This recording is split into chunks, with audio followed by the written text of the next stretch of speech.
Hello again. Thank you guys so much for being here. My name's Lauren Willette, and I'm the Folk Arts Survey Coordinator at Arkansas Folk and Traditional Arts.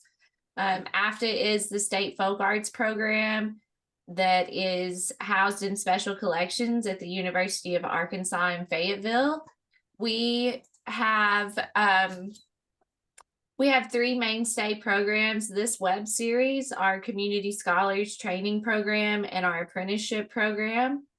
Our applications are open right now for the apprenticeship program for the 2023-24 year. And you can find more information about that program and all of our work at folklife.uark.edu, which is in the chat. The link for that's in the chat.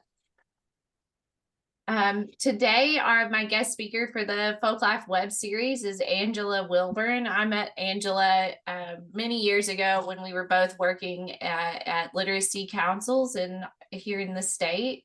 Now, Angela is the director of the St. Francis County Care Center in her hometown of Forrest City, Arkansas. She has a deep love of local history and preservation, so that inspired her and her husband to create MaxMo's Properties, where they purchase and restore properties that have some historical significance. She's also the founder of Forrest City's Juneteenth CommUnity and Heritage Festival. And she's the St. Francis County's she's the chairperson for the St. Francis County's history book that will be published later this year. She served on or is on the boards for Arkansas Preserve, Forrest City Downtown Revitalization, and she's a committee member of the St. Francis County Historical Society. We're going to talk about just some of the projects that are happening in Forrest City, including the restoration of the Forrest City Colored Cemetery, and it's been put on the historical registry, so we'll talk a little bit about that. Angela, have I left anything out in your intro that you want to add? No, I also want to kind of update and maybe get some help or resources, or just tell you about the Chew building as well and how it all combines. The Forest City Colored Cemetery and the Chew building. Yeah, so we'll talk about the Chew building as well, which is another project that the St. Francis Historical Society is working on. Okay, so we've got our slideshow up, but before we start going through the slideshow, I want to ask you about how did you get involved in community activism and community work in Forrest City, and kind of can you tell us about what the I've already lost the care center, I almost said project, the St. Francis County Care Center is about? So multiple things. So how I became involved in community activism, I don't even know. I think it was having a very proactive parents. My dad was a union steward. He's the president of a union. So I remember him complaining when things weren't going right. He would have me reading the grievances and contracts. So I think it all stemmed from my dad's love of trying to do right and fight for people that he felt was wrong. And history, my love of history is him. I realized that history it's fascinating. First of all, it's fascinating, and it really does. If you go back and look, and you find out that many of the things that happen, the residue, or it can contribute, and you can understand why some things are how they are. I've always wanted, instead of just complain about what's going on, I always like to look back at the root to see what the problem was. Why did we get in this situation? Because sometimes what people tell you, it didn't make sense to me. So I had to find out why. My community has changed over the years. It's not, I noticed being involved in a very diverse group of friends, growing up in the 80s and 90s in Forrest City, it was diverse for me. I had friends of both races. I hung out at everyone's house and they hung out at mine. Hearing that, and I would hear one side, one particular maybe landmark, where one side may have seen it as this wonderful place of gathering, a great place. They had fun memories. And then the side that looked like me, they had another another side. They had other experiences, and I always found that curious. But one thing that I've always been sure about, and I think that was implanted in me, I think from a higher power, is that history has a way, when you look back at it, when we acknowledge and we see the experience and think the way that people live, we found more, it became more effective when people unified. So I look at history not to divide us based on the good, the bad, the ugly, or whatever. It can be a way to unify us based on hopefully learning from the mistakes of our ancestors. So I think so that's one thing. And again, and the question is, instead of complaining about it, what can I do to resolve it? You know, and that's the way I look at life. And again, I got that from my dad, I guess. The St. Francis County Care Center is an organization, is an emergency assistance program that provides assistance, emergency assistance to those that find themselves in a financial crisis situation. We're a little different than other agencies that provide money based on we're in a certain demographics and we are in this economic situation. We try to help those that have just fallen. Something happened, a death, job loss, some type of bill came in that just totally throughout your whole budget for the year, and we try to assist those. So we aim to be a one-stop place. You come in, you fill out an application, you need food, okay, we got you. We have a food bank. You need clothing, we have an emergency clothing bank. You're traveling through and you need gas just to get you to the next town. Okay, we can get you gas to the next town. We can provide you with emergency housing. When not because we have had that resource, assistance, financial assistance. We assist with utilities, gas, pretty much deserving emergency assistance. And I have the funding for it. And somebody agreed to take my word that I'll pay them in a week or two, then we can assist. But the biggest thing I'm trying to implement now is a case management. If we see people that repeatedly have a financial situation, we need to look at your budget. And we need to pull it from resumes, and we need to connect you with somebody that's going to help you stand on your own. So you won't have to come over here and look at me every day and let me ask you for all the information that I have to ask to provide to Salvation Army and United Way. So definitely, it's a great entity, and we get a lot of community support from the city of Forrest City, from our county, again, United Way, Salvation Army, and just good citizens that just drop in a $15 or $20 donation every month to help us with our life, water, and gas, stuff that grants do not cover. So, and then on Thursday, we have a thrift store. Cheap things that people can buy. They love to go through the thrift store and purchase little small cheap items. And that goes back to, again, to provide the things to our community when people do fall in a hardship. So that's what we do. I think I answered everything, hopefully. Yeah, you did.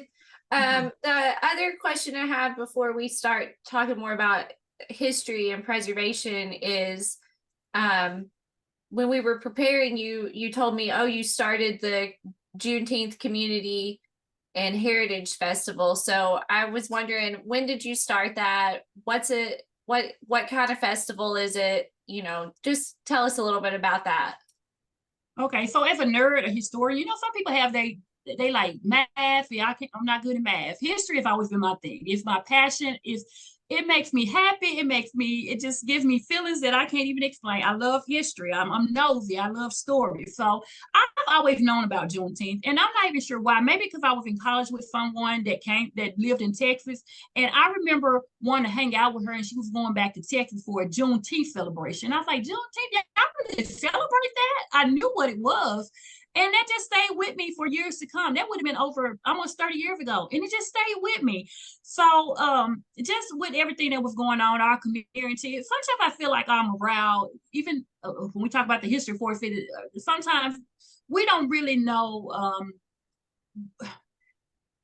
what greatness we are, as a community. Again, we can get a little angry sometimes about things in our community. So, and again, because I believe in history to unify, I felt like, why not? We're a southern town, the United States. Why not celebrate Juneteenth and the fact that it was progress? Our country knew what was happening in our country was not the best thing. We did have to fight a war. We went through some situations, but we came together and we released some enslaved people, people that look like me. So why not use that time as a celebration? And I wanted it. I didn't want one side to be angry and one side to feel guilty. That's why it was so important that I called it CommUnity Festival. It's not a Black festival. It's not a white. It's a community festival for everybody to celebrate the progress that we all have made in this country, trying to get things right. So I started that in 2018. The first year, it really was to educate. People did not know what a Juneteenth was. So we had it at one of the buildings that I preserve in downtown Forrest City, MaxMo's event hall. And we had our first festival. It was more gospel jubilation, educational, and we provided snacks. And we put in the NAACP, who actually had, which I didn't know at the time, which I learned, in the 80s, the local branch of Forrest City NAACP was sponsoring a Juneteenth festival. It was just before my time. And so I bought back the NAACP and some D9 organizations and community people. The mayor at the time, I think it was Cedric Williams, Mayor Bryant, our current mayor, and they all came and celebrated. And we just knew that it was just a very emotional event. So we knew that we had to keep it going. And since that time, it's grown. It started from one day celebration to now we've added a Delta Heritage Juneteenth pageant. We've added an adult social. We actually bring we try to bring somebody local that may not be as popular as, you know, a mainstream artist, but just really talented. They come in and they sing and they get a chance to just make us dance. We bring in a DJ.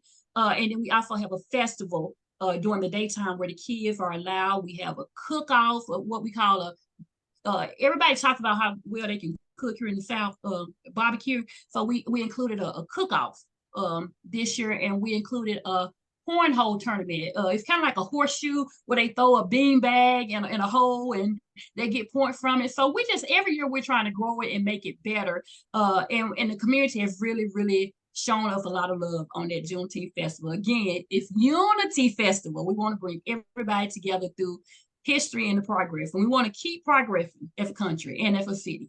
So yeah, that's awesome. That sounds like fun. Okay, so I think we have all that sort of stuff covered. So let's talk a little bit about Forrest City. You know, maybe give us a short history, tell us some things that we might need to know about Forrest City if we don't know much before we start talking about the specific projects. Okay, so Forrest City is located in the center of St. Francis County. We're in the center, kind of like in the center. So we are located on I guess that's the western part, the slope of College Ridge. And we have an interesting name, and I'll get with that. So with that being said, Forrest City has always been a center of trade. It's always been a center of commerce since its incorporation in 1870. Prehistorically, even before Hernando de Soto, I think, visited our surrounding area, there was artifacts of Native Americans and there was Indian mounds that were found. So there has been some type of civilization, some type of inhabitation going on way before 1500. So and then around later on 1800s, white settlers, they found the hill, the ridge appealing, and they began to come in.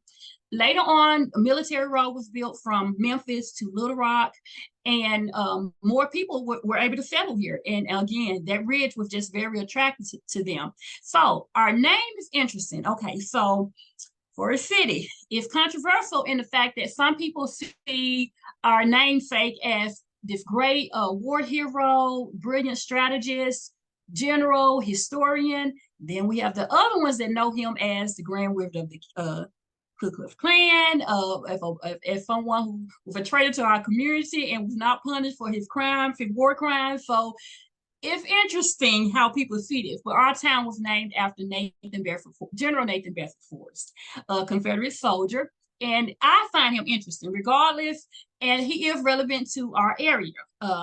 The other keynote about Forrest City, other people that have named places, landmarks after him, they usually drop one R. We didn't. We have his full name, Forrest City. So that sometimes, it's not just, it's starting to kind of rear a little bit, but he was actually significant to our community. And the fact that, you know, the tracks, the railroad tracks were commissioned to come from Memphis to Little Rock.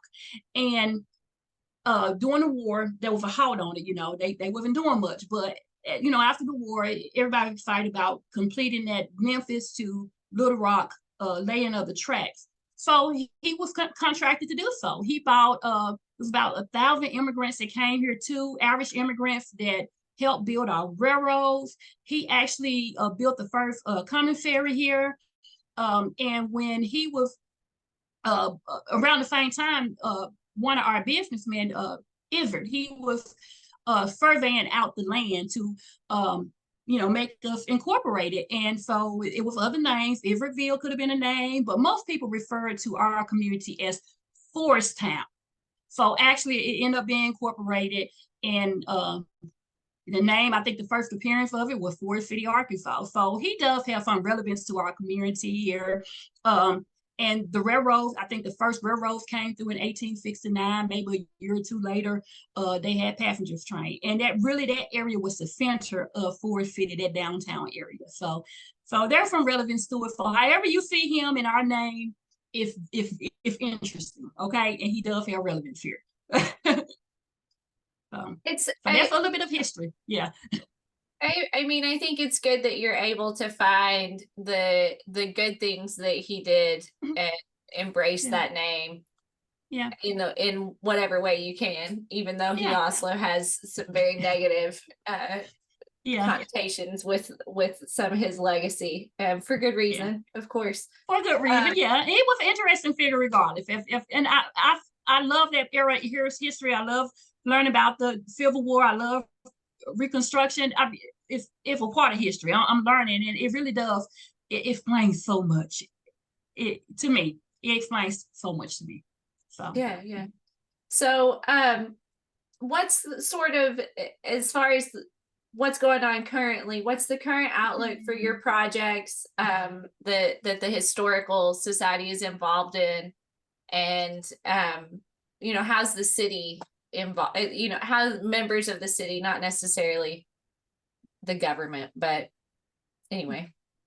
Okay, so there's other progress, but projects that I'm kind of involved with, obsessed with even on some of them, is two, and they all tie in. Again, I definitely believe in divine intervention, because there's no way other than that that I would have been involved in these projects, but they do flow together. So as far as the current conditions, two buildings that or two projects that I'm assisting with. One of them is called the Chew Building. The Chew Building is actually, it was donated to the St. Francis County Historical Society. I want to say about 2017. And it was donated, it's actually one of the only original turn of the century buildings that's still standing in our downtown. And I guess I need to kind of slides up. So this is the Chew Building. It's downtown. It's really always, it's had its heyday, but people like me, and I think we can understand, and we definitely see the beauty in this building. So some of the original features that it has, it's a beautiful building. So so why was the building donated to us? Okay, so there was a Chinese American family called the Chew family, Lily and Frank Chew, and they had 5 daughters, but they were honored, and they were very involved in the community, and they were very loved by the community. They had a really nice jewelry store that everyone supported. So they did move on, and years later, they had 5 daughters, and this building was left in a trust.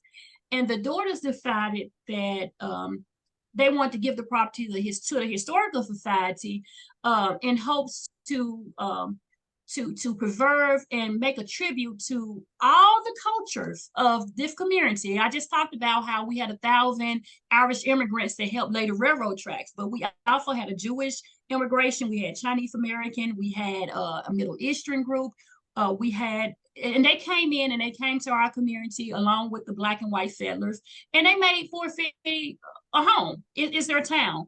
So that was the condition. They really wanted us to figure out some way to preserve this, and for us to look at Forrest City and others to look at it. This is just an all-American town. We all had dreams, we work hard, and we leaving a legacy for our family, and we needed everybody to be inclusive. And all this history is really, it's been lost or has been lost. And if I proceed, you'll understand. It hurts my heart that we again, it's so much black and white, but there was a whole unified group of culture that is missing that we have not preserved. And that is so important. And this building is important because, okay, even before you look at that, and I hope I can pull back on this slide the right way. So this is the building. The building, you see, it has House Grocery Store. So in 1915, House Grocery Store was occupied by a Chinese family. It was a grocery store. Okay, it's a grocery store at the bottom. At the top, the Howe family lived at the top of the building. Okay, and then right next door in the same building, there was a theater. It was called the Harlem Theater, and it was for Black people. If we know a little bit about history and the Chinese that settled here in the South, I don't feel like they fared well with the foreman. Coming in with the cotton shop and whatever the foreman that we had, the agriculture that we had. But it seems as though they opened up a lot of businesses. And the businesses usually were open in Black neighborhoods because that's where they live, which was a good thing because, many times the segregated South, we were restricted from shopping or not treated very well shopping in stores that were owned by white people at that time. We are in the South, again, it's historical facts. So they opened up stores. So even there, that relationship there, how we kind of depended on each other to make things happen. So for this store, and then for them to have this theater here. The funny thing is, Dr. Stuart Town, if anyone knows him, he's on Historical Society. When this building was given to them, they went upstairs and they found all these artifacts from this movie theater. I think he had it in writing and saying that when he walked in there, it was just like they had just watched the movie. The movie was over and they was going to prepare to come back the next night.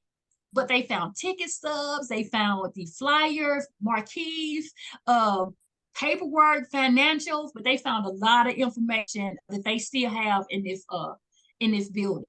The children will be upstairs asleep, but they can still hear the movie playing. And many members from Yvonne Cullum to I think Apollos Bailey, she worked there for a teenager. We had a peacock guy that Mr. Peacock, I forgot his first name, but he managed this Harlem Theater. So again, this shows the special relationship that these people had. So that's a little bit about the history on that. So let me tell you what we're trying to do as far as preserving. This is the current condition of this building. And I know this, I should have put it up normal, but this is the best way I can see it. So we can tell that, okay, so you see this part here, you can tell that was added. That little ceiling was added because these are really high ceilings. It's not in the best condition right now. But it does still have some of this beautiful original charm in it. Right here would have been a grocery store. This side would have been a movie theater. It's still, look, I own a building downtown Forrest City, and this ceiling texture, this is in that building. So we know this was native to downtown Forrest City. This was very popular and trendy at that time. Mm-hmm. And then we have this. So we understand it looks a little scary, right? It looks a little scary, but we do have plans. So if I go back to this slide here, okay, so the Historical Society, this has been a long-term deal. They have petitioned the expert advice from architects to figure out if we could do and stay in what we kind of agreed with the Chu family to restore this building to its original or to something more modern, to restore this building and is it feasible? Can we do it? Can we afford it? The building is in bad shape. So as you can look here, and these are just some of the plans. It really does assess our building from the north, the south, the east, the west. Here's the Chu building. Look at our downtown, y'all. Okay. Here's the Chu building, empty space. This is an unoccupied building. This here, right now, I think we have 3 businesses in these buildings. Look at the railroad tracks. Again, going back to history, look at the railroad. This was a booming area at one time. But this is it in relationship to our downtown, okay? But we have a plan. Again, we have done an assessment. This is Cotton Alley. This is also historical, but we're gonna go there. So we're in a good area. So what we're trying to do, this is the vision. This is our vision. we had, again, we paid for money to have them look at the building and show us what we could do. These are people that they're expert in revitalizing downtown buildings that have some of the same structure and the same issues that we have. We would love to turn this building to the East Arkansas Delta Multicultural Museum. This is what it'll look like. It is on the historical registry, so we have to keep some of the old remnants of a portion of the face of it. So this is what we envision. Let me show you a little bit more. I get excited just thinking about what it could be. Okay, so these are floor plans for the first floor. This is the exhibit portion of it, multi-purpose area, lighting around it, seating, counter, a place to eat. I mean, there's so much entertainment we can bring money into with the upkeep, stairs, exhibits. This is the second floor, maybe offices for it can be maintained and managed. Archive here. This is a dream, but we know it looks like it's a long ways apart. We understand the length of time on it. But again, if we come together, and so these are other ideas on what we want it to look like on the inside. I wish I had better pictures. I'm sorry, but the seating area here, so we can have maybe some play, some type of entertainment. These hanging, we can change this art out for different to pay homage to different people that have contributed to this, just to do different type of displays. So this is another area. This lighting is going to be really nice. Some of the brick wall, hopefully we can save it. But those are the plans that we have, including the little cafe area that we talked about. So that's our vision that we have for it, to be a multicultural center to celebrate. And we have, let me tell you this, I got to share this with you all. So we had 5 points. Again, the good thing about the great group with the Historical Society and Downtown Revitalization, we go into everything with a plan. And so we have a 5-point plan. One thing we want to do, we want to create a modern and multicultural museum. We want it to be interactive, where you can go in and play push buttons and see things and hear stories. We want to focus on the culture and heritage and to give back to the area, especially the historical part of it. We wanted to be a catalyst for revitalizing downtown. I showed y'all what downtown is looking like right now, okay? We want to be a catalyst for that and actually connecting the whole city. We want to be a link to existing original museums. We know we got the Delta. In fact, when I go, my next part of this presentation, you'll understand the link to these different towns and the different people. We want to be a way to link the existing cultural, original trails, events, and we want everything to be centered down here and about the Delta. And lastly, we want to be able to use a construction and engagement opportunity and instructional tool for those that, if I type all kind of activities or teaching strategies that could go on in that building the way we got it set up. So that's the vision. And so what do we need? We need your help 2 ways. We are begging a little bit for funding. We have already started grassroots long-term efforts to try to make this happen locally. However, if you would like to donate, anybody out there, St. Francis County Historical Society, we're 501c3, and make sure that you say it's for the Chu Building restoration. But most importantly, if there's anyone out here that have taken on a project like this successfully and have restored it, if you know any resources, any endowments, foundations, people that just love us to death and just really want to help us preserve history and passionate as we are about history, please tell them to get in touch with us, because we're new. I'm not new to history, but I'm very new to restoration and preserving.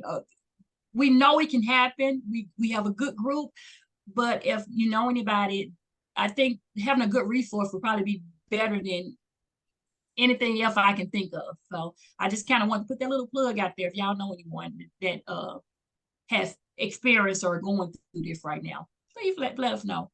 So and it's So no, go ahead. No, I didn't have anything. I was just saying it was an effort not only with the St. Francis County Historical Society, but also Forrest City Downtown Revitalization, and also just local people that just want to see something better for that spot in downtown Forrest City. Yeah. Somebody put a comment in the chat for a resource, so we'll be sure that you get that. Okay. The Arkansas Historic Preservation Program. But okay. I I think it's really interesting that this building was originally a place where people would gather, especially the theater side. But I feel like in small towns, that grocery stores in a smaller neighborhood, that could also be a place where people gather. So why can you just explain, I guess, or talk a little bit about how seeing this become a space where people would gather to learn and have fellowship, what would that mean for you or for the community? It would mean a lot. Again, I keep going back to the unifying of history. Again, our community is great. We get along, but you know, with sometimes national happenings and things that's going around the world can trickle down, and then having a name named after Forrest, General Nathan Bedford Forrest, and not being informed or not really correlating and putting things in context. If these things were in place, I think, and these are things that a lot of stuff that I don't remember learning, and I'm college educated too, that I don't remember learning in school. So just to have something, a place of culture learning, a resource tool, and that we can touch, feel, see, visualize, having a place like this, because we do have a really good community, but sometimes again things happen, and then the demographics over the years have changed, and so people are starting to speak out. And I think if we again put history in context, and we really truly took the time to have opportunity for people to learn more about the culture, openly learn, open-minded, then it would definitely make a difference. And then just the fact of having again, we just think of a little small town in Delta, Forrest City. Some of us just really don't care or know that we really have done anything significant. We're the country, we're the Delta, we're poor, we don't, you know, we're cotton fields. But we have really made some progress. We have and really influenced other parts of the state, and that's the next preservation project. And then even just the railroad traffic, the significance of them having them run from Memphis to Little Rock, you know, and that booming area that's next. That's, you know, that Forrest City once was. It could definitely bring us together. And we know that preservation is so important. It's important, the benefits of the community, the culture, the education, the benefits of environment, and also the economical aspect of it. I mean, we could definitely bring people into, I mean, and we're located right there on that busy interstate on I-40. From what I understand, that's the busiest traffic, you know, row of traffic, and everyone has to come through us. And I've been at the college when I used to work at the East Arkansas Community College, where people would come in, it's like, there's a museum here? How do I get to that museum? So, and I know I'm one of those people. When I'm in the city and there's something interesting, I'm gonna stop.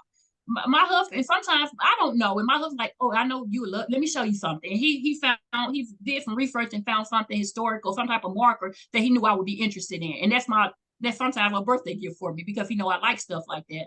So just preserving and having something like that in our community to be proud of, and to share and have conversations and progress from those conversations would be amazing for a small town, the Delta, that lacks history, that lacks connection to the wonderful things that have been done historically, because we sometimes there's a disconnect in our community.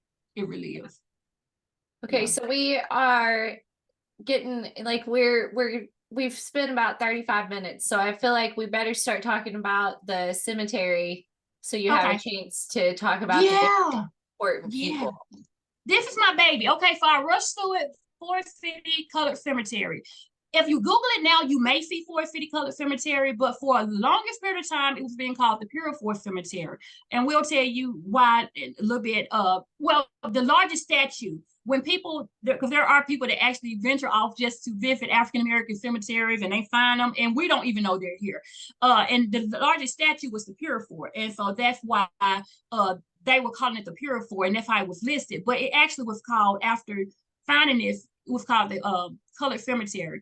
Again, the cemetery is important because at this time it was forgotten. Nobody knew. I remember even when John Jordan reached out to me and told me about this African-American cemetery, they had these very expensive headstones in them, and he wanted to know why, how could we let this go? I was not familiar with it. I reached out and was asking about the Pure Forest Cemetery.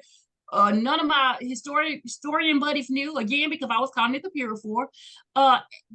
The significance of this cemetery, not only the monuments that are so in depth and great, but also from the people that were buried here are war veterans, We have not paid homage to them.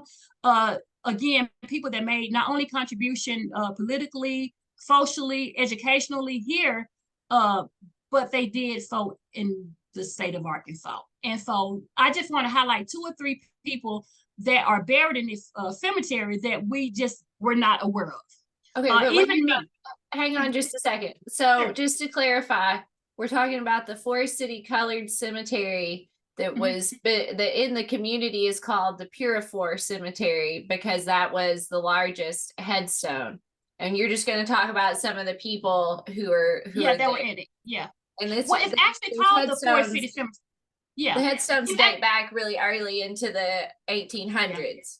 Yeah. 1800s. Right? It's actually called the Forrest City. It was called a person passing through that I guess was touring and just looking at old cemetery. He named it Purifor. So us new heads that didn't know anything about it, had never heard about this cemetery, didn't know. It took us digging in and trying to find the elders in our community, and they had long forgotten it. But I guess it was a part of them. They didn't think that it was so significant.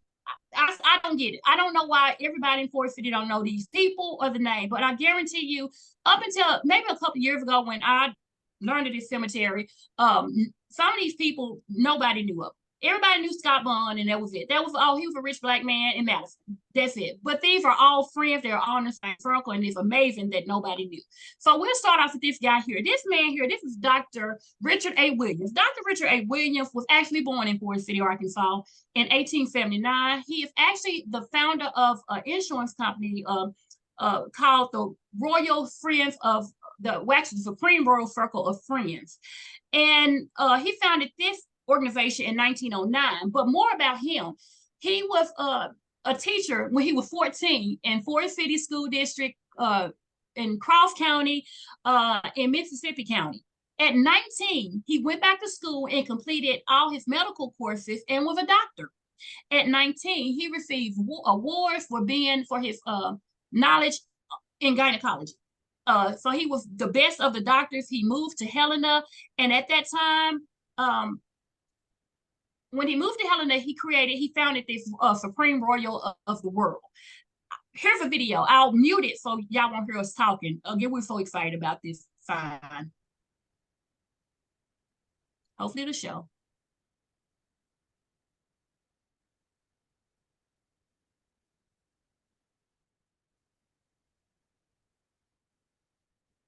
So that's his. So these markets, this is one. He has a whole pavilion of, it's 5 on one side, about 5 on the other, and then it's a big headstone with several names. So it's a lot of people that we do not know. I got obsessed with just writing these names down and trying to locate and find out who these people were, because I knew they weren't regular people. James Blunt, I kind of knew. This gentleman, I was not familiar with. But he was right here in Forrest City. And again, we saw a lot of, I forgot how many different secret societies in these carvings and different headstones. So again, I had to go back and learn who these were. But it found out he actually founded the Royal Circle of Friends. So interesting history. Again, right here from Forrest City, Arkansas. And we don't know him. Okay. So this is just a fraternal organization that did community work. No, actually it was an insurance company. Okay, the insurance company is interesting. Okay, so what he did in September 1907, somewhere in there, he founded this insurance group. And the cost of the insurance group, it was like $1, a dollar a quarter, $2.50 to join it, $1 per quarter to stay a member. When someone passed away, the family would receive a $300 death benefit. It came the membership fees came with a physical exam. The organization was really big from what I understand. Within 2 years, he had grown from creating it to about 510 members in it within 2 years. Right after that, from 1911, he had 300 lodges. He called them circles. And they had expanded from Arkansas, Alabama, to Mississippi, Kentucky, Oklahoma. And it really had grown and taken legs. I mean, it really was a well-known organization in the community. 2 years later, they built a Supreme Temple And they later built 2 hospitals for African Americans. One of the hospitals was in Memphis, and I don't think it any longer exists. And then it was one in Arkansas built. So in addition to the insurance and him building all these lodges for insurance, and back in the days, insurance was one way for Black people to create generational wealth. Unfortunately, you know, someone passes and they had the money. So that's his history. He settled in Helena and did those great things, but he was buried back here in Forrest City. Okay. Another person we already kind of know about, Hosea Homer Blunt, and this is actually an assignment that was given to me from to find Hosea Blunt. I knew about Hosea, and I knew he was in Forrest City, but I didn't realize he was living and was a businessman and was the best friend to Scott Blunt. But if you go back and read the book, this is how Scott Blunt learned how to make bricks. He was talking about Hosea, his friend. In fact, Hosea had sons that he named, and I'll show you his great-great-grandson is named after Scott Blunt as well. So we'll read this passage that I've read in the book called Beacon of Light. There's not a man more known in the state of Arkansas that is more widely and more favorable known than Professor J.H. Blunt of Forrest City, Arkansas. This is how popular this man was in Arkansas, not in East, in Arkansas. This is how popular he was. But again, he is not a household name. Nobody knows who he is, which we know him now as the first African-American governor candidate. And it was big news at the time. It was reported nationwide in newspapers of who this man was. So he is actually, and that's the assignment I was given to find his cemetery. I didn't realize when I was going to view this cemetery, this unknown cemetery, he was buried here because I had went to Marion and Helena. He was buried here in my hometown. Okay. So here are a few pictures. About a year ago, we found this in 2019.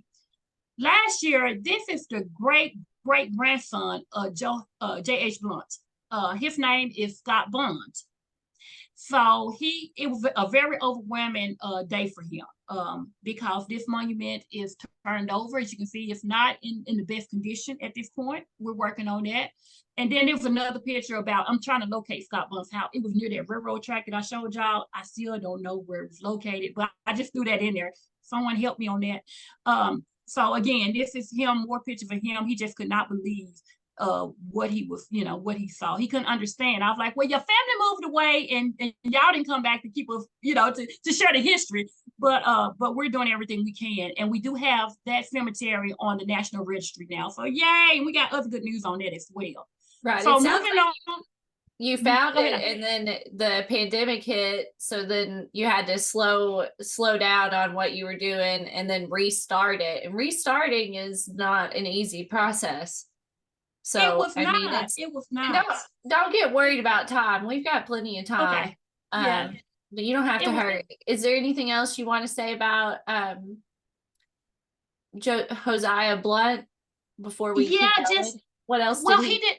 Yeah, so he did not win the so y'all look up the Black and Tan and Lily White Party. That's a very interesting story because because of racism, they was trying to keep him from being on the ballot.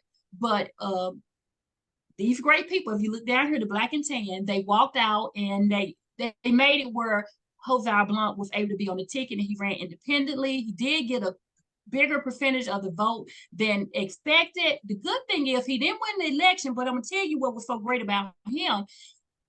And this group of men that's also buried, some of them, Pure for JH, they're buried in that cemetery.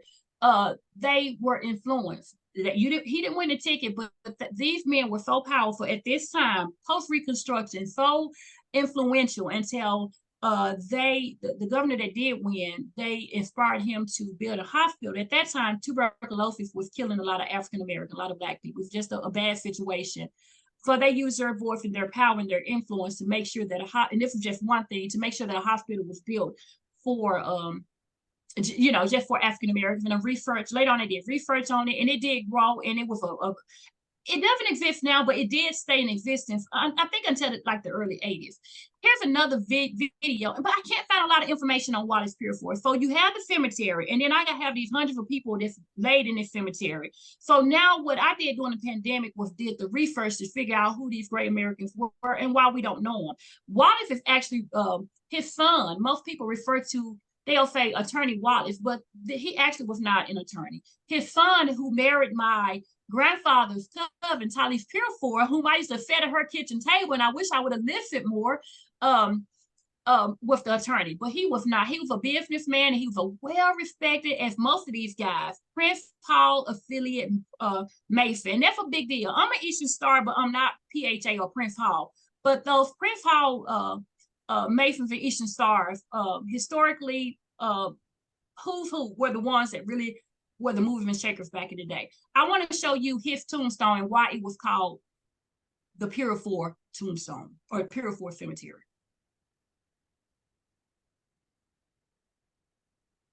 I'm not the best camera person either, so.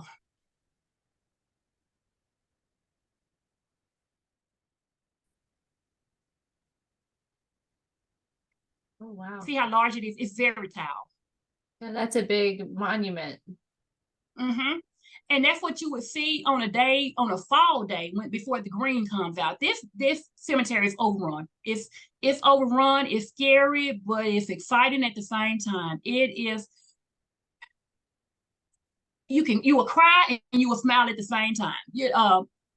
But again, we're working on that. Okay, so let me see. And lastly, so we've identified quite a few, and I can't remember the number, secret societies or headstones in that cemetery. One of them was by this man here. Now, he's not from Forrest City, but again, when we connect everything originally, culturally, this is Moses Jones. He is very, he's a candidate worth knowing. He actually founded this organization here. It's called the International Order of 12 Knights and Daughters of Tabor. Now, before that, now this is what was kind of interesting. Moses, his name is Moses Dickinson.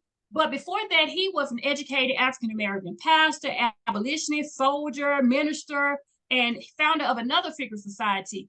And what they were doing was stockpiling ammunition. They had a goal to come down south and free all the enslaved people. It was going to be a rebellion. It was not going to be pretty, but somehow he had a vision right before the Civil War hit, and something told him to hold off. Don't go, and just don't do it, And what happened is most of those people end up joining, becoming soldiers during the Civil War. So after that happened, he came back and created this International Order of 12 Knights and Daughters of Tabor.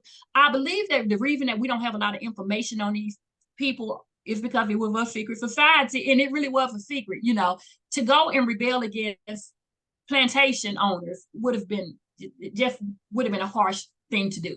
So he had to have the right people there. He had to have discreetness and quietness. And most of these, again, people end up being Prince Hall Masons after the Civil War was over. So I just had to, how everything is tied in. But this gentleman here made a lot of impact in the Helena area.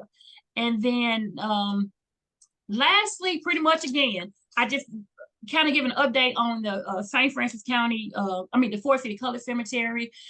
Pretty much it's on the historical register, thanks to our past mayor, Frederick Williams. When he found out about this story, at that time he was the mayor, and he jumped on it. He, along with Woodruff Electric, so we can have access to, because it is very elevated. It's you have to go there with hiking boots on and just come prepared to fall if you fall into something, or to have a limb slapped over you or something like that.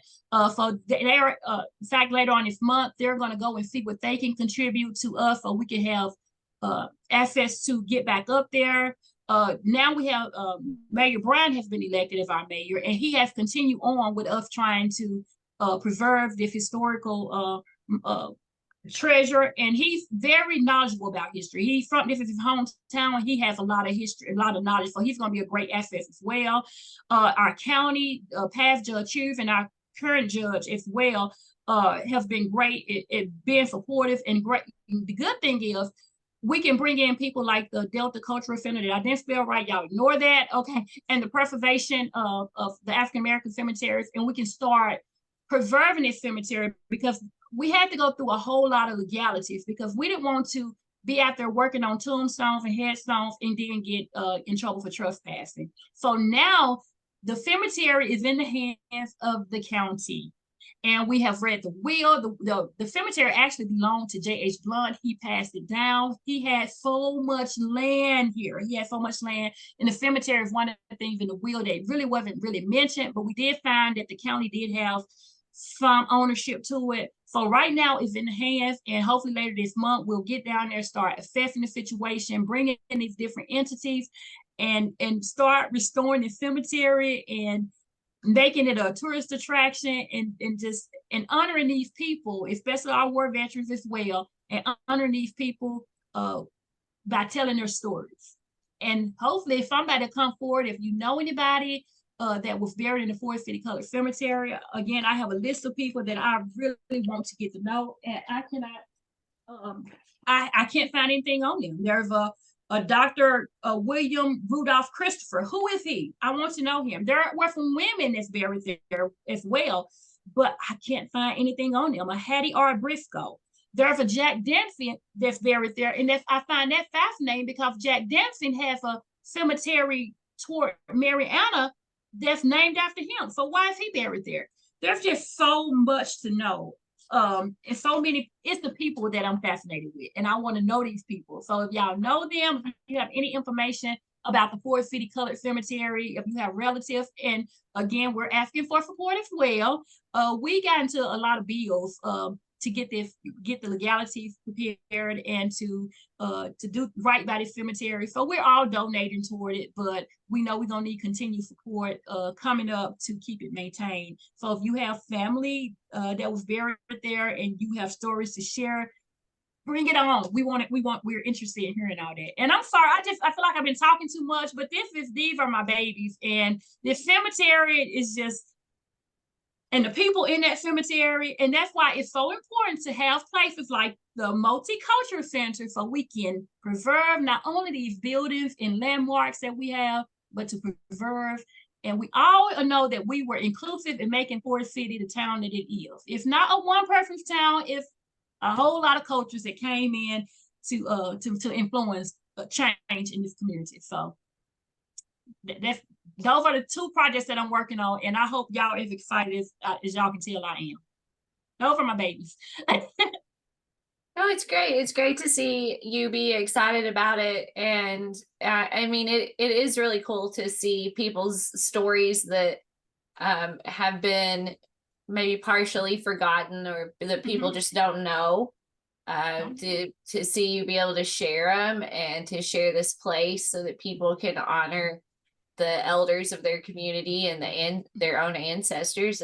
It's really important to have those places. So I think it's great. And it's so good that you've been able to get the legal stuff taken care of. So now you can really start doing the work, because that legal portion that stuff takes a long time. And yeah, it's all behind the scenes. Nobody can see the progress. So I'm glad that now you're to this new point where you'll be able to start seeing it. I look forward. Maybe we can have you back and you can do an update in a year or so. And I really hope, and if there are some Prince Hall Masons out there, J.H. Blunt again was contributed so much. He was one of only 3 of the 33rd degree Masons there. He also founded a Shriners for Arkansas here, the temple that's there out of Little Rock or Pine Bluff, I'm not sure.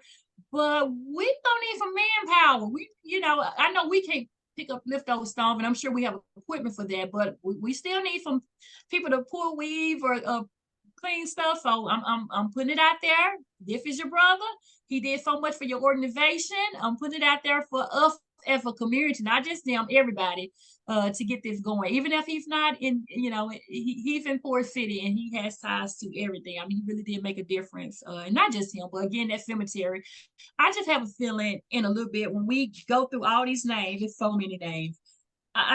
There's no telling if what we'll find out about these people. But I'm interested in some of the women as well. But I can't find anything. I done Googled. I subscribed to a newspaper. I think I was paying $125 a year just to pull up, any information that I could on some of these people. So, if anyone have any expert advice on that to help me find some of these people, please let me know. This is what I love to do. This is my this is what I do. It's history I read, I like to learn, and I guess I like to talk about it too and bore people, but I don't know.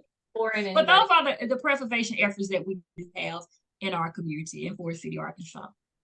So, does anybody have any? Oh, in the comment, Molly Boyd says, send me the list of names you're trying to find and I will do a search through historic newspapers. Thank you. Thank you. I sure will. So does anybody have any questions for Angela or anything that they want to say? You also, Wayne Helms says, great presentation in my hometown, Angela. And Sharonda, and her last name's not on here, so I can't. Yeah, I says yes, enjoyed the presentation. Oh, if you're done. Yeah. So do we have any questions for Angela, or anybody have anything they want to add before we say our thank yous? Do you want to stop the share so that oh yeah, we can see you a little bit bigger before we go? Because you're so pretty. Oh, I don't know about that now. Well, and that's now y'all my weakness. How do I stop the share? Do I just take it off? Yep. Okay, there it is. Okay. Angela, I'm Molly Boyd. I work at the University of Arkansas. I sent you the link for the Arkansas Historic Preservation Program. They have a cemetery restoration program. Okay. They're based in Little Rock, but they help throughout the entire state. So I think there'd be a really good resource for your cemetery project. And, thank you so much. And if you get in contact with them, ask them about their downtown program, because that might get some assistance for your other project for the multicultural community center. They're a great group. I'm a member. Okay, yeah. Okay. Same information. Okay, so, and I will also, I know I have a couple of people that we've already talked about that I want to try to do some digital introductions for you. Get you some friends doing similar work in other towns in Arkansas. Thank you. So anyway, so thank you guys so much for being here with us today. I don't think we have any other questions or comments. But y'all can interrupt me if so. Again, we've been here with Angela Wilburn, who is on the St. Francis County Historic Preservation Society, and also runs the St. Francis County Care Center. Just a really wonderful community activist and local historian. I'm so happy to have had you with us for this talk, Angela, and it's really exciting to hear about the work that you're doing, and I look forward to seeing the progress. I'm sure everybody else does too. So thank you so much for your time and energy and just sharing with us. I really appreciate it. It's been fun. Thank you for having us, for even looking down here in the Delta Forest City and finding enough interesting enough to do a presentation. So thank you. And this definitely helps get the word out. And I'm hoping to connect with others as passionate about this kind of stuff as I am, and just network, and hopefully I can help you all too. I may have some area of expertise that I can help as well. So I am begging, but I'm willing to help anyone in any way that I can with whatever I can do. So it's been an honor. It's been a pleasure. I really appreciate you all so much. Thanks so much. All right, we'll see you guys soon. Bye-bye. Okay, bye-bye.